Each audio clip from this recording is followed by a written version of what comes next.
आप झाड़ू देने वाले को भी ब्याह में निमंत्रण दे रहे हैं तो क्या कहिएगा? तुम अगर हमारे बेटा के ब्याह में आ गया तो साले मार के हाथ तोड़ कि निमंत्रण दे रहे हैं, आप बुला रहे हैं, आप नहीं बुला रहे। यानी आदमी को निमंत्रण दिया जाता है, बोलिए कि आइए मेरे, या लिखित बोलिए या मुंह से। ठीक उसी तरह से नियम है कि जो सत्ताएं शरीर में नहीं है, वो शिव हो या प्रेत हो या भूत हो, बहुत तरह की योनियां हैं, उनको बुलाने का, उनसे संपर्क करने का नियम है कि उनका स्मरण और उनका नाम को याद करना। दो ही चीज है उसका प्रिंसिपल। प्रेत भी ऐसे ही आते, शिव भी ऐसे ही आते, एक ही नियम। तो आप शिव से संपर्क कर रहे हैं तो उनकी याद के बदले पत्नी की साड़ी आई, बेकार हो गया आपका नमस्कार, क्योंकि स्मरण तो शिव का नहीं हो रहा है, पत्नी की साड़ी क्या हो रहा है। तो 108 में तो ब्रेक कर गया, बीच में टूट गए आप, ठीक है, कोरम आपने पूरा कर लिया, 108 पूरा कर लिया आप, लेकिन जो सिद्धांत है उस सिद्धांत से हटे नहीं आप।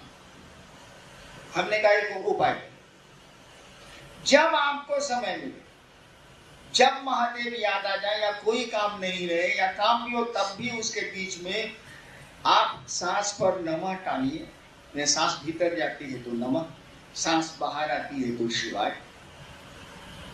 कोशिश करिए कि सामान्य गति रहे, सांस को तेज कम मत करिए। 2 बार करिएगा, 5 बार करिएगा, 7 बार करिएगा, उससे ज्यादा करेगा फिर सड़क बाजार याद नहीं लगेगा, फिर भागेगा साला, छोड़ दीजिए। कहिए कि साला तुम अब भागिए। कहते थे वहां पर कि बैठ के साला महादेव को याद करो तो कहां कहां जाता था। अब तुम ही जाओ, तुम ही कहो। हमें मेरी आदत थी पहले मैं बहुत साथ नहीं करता, जब शिव गुरु में तब भी करता। एक घटना घट गई, उसका मैंने छोड़ा। मेरी आदत थी पहले, जब मैं कॉलेज में पढ़ता था और बहुत मंत्रों का जप करता था, तो मेरी आदत थी मैं रेडियो खोलता था।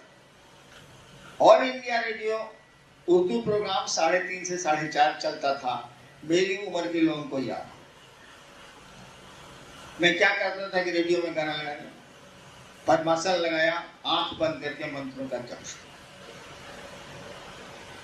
ये डिप्टी कलेक्टर हो गया तब भी मेरी थोड़ी आदत थी। तो एक बार मेरे पिताजी देखिए कैसे कैसे चीजें छूटती है। मैं मंत्र जप कर रहा था, शिव गुरु हो गए तो नमः शिवाय जप कर। मेरे बाबूजी ने मेरी मां से कहा,